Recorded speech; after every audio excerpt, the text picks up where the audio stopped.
Welcome to day 4, the power of your personal journey. This is a really important day.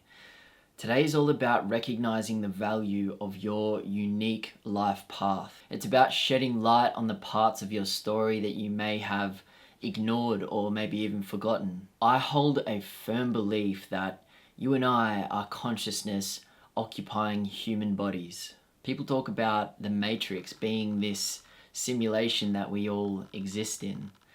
I like to view the world as a console, and I view our human bodies as the remote that we use to play the game. And that's a wild belief for those who identify as flesh and bone, as physical matter. It's a wild belief for those who think that this world, this physical reality, is all that there is. I don't believe that consciousness is confined to space or time. Don't our minds wander through time to the past or the future? And can't we travel to places in our minds to imagine a better world or to relive a joyful memory? This happens all of the time, and most of us don't even realize it. In fact, in today's world, it seems a rarity to be here now.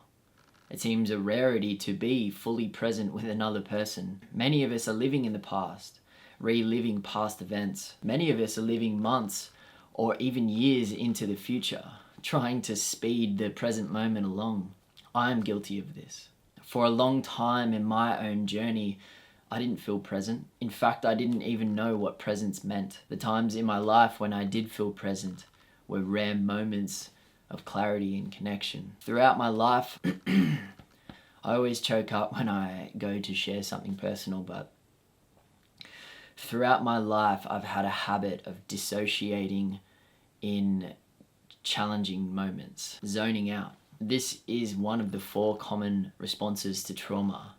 We fight, flight, freeze, or fawn. I choked up when I said freeze, and it's probably because I had a tendency to freeze and dissociate from my mind and my body as a way to cope. I felt this way for many years.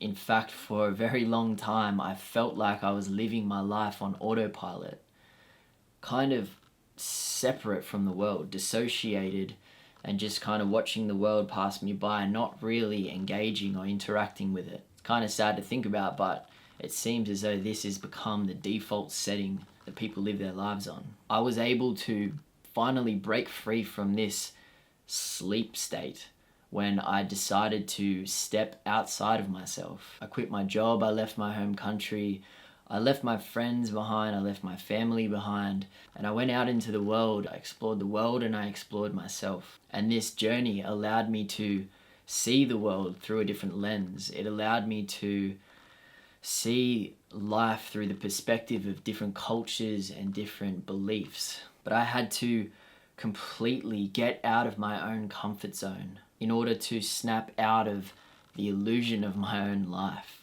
and my own identity, the illusion of who I thought that I was. When I finally woke up and I started to become present in my mind and my body, I was able to see that for so long I was caught in the past, trying my best not to face the things that had happened in my life and trying my best not to feel the ways that I didn't want to feel. The ironic thing was that this had the opposite effect. Because I never allowed myself to acknowledge things that had happened in my past, I was being forced to constantly relive these memories inside my head. And because these emotions were never processed, I still held that energy inside my body. And this energy, these emotions, started to manifest as physical symptoms in my body and in my life. I was continually creating new situations that held the same energy of these experiences that I was suppressing. And that's how this works. This is the law of vibration. Nature offers us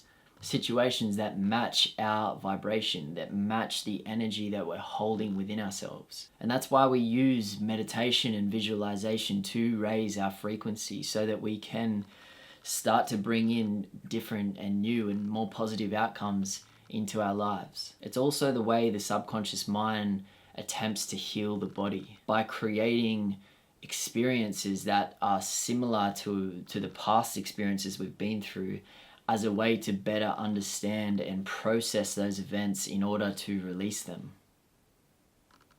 The body is insanely intelligent, and this is just one of the ways that it works. My experience taught me that whenever I don't feel present in my life, it's usually because I'm literally not here and now. I'm either in the past, caught in a depressive state or regret, or I'm in the future, caught in anxiety or stress. When we are not present, we are literally existing in a time and space that is not here and now. When we suppress or ignore parts of our past, we are actually banishing a part of ourselves. We are leaving behind a part of ourselves in a different time and place. And I don't know about you, but I could really feel that.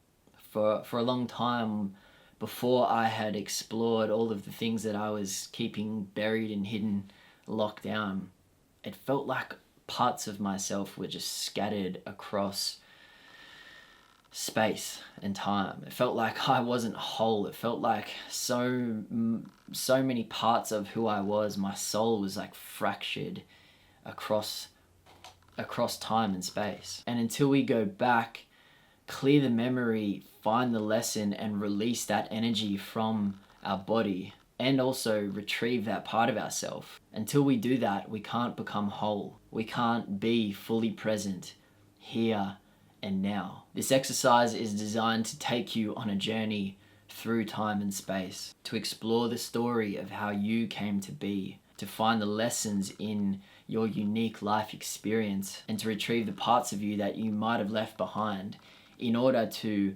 strengthen your creative power and your presence. This next exercise will help you to connect the dots of your unique life path. It'll help you to see, in fact, that everything does happen for a reason, and that you are, in fact, exactly where you need to be.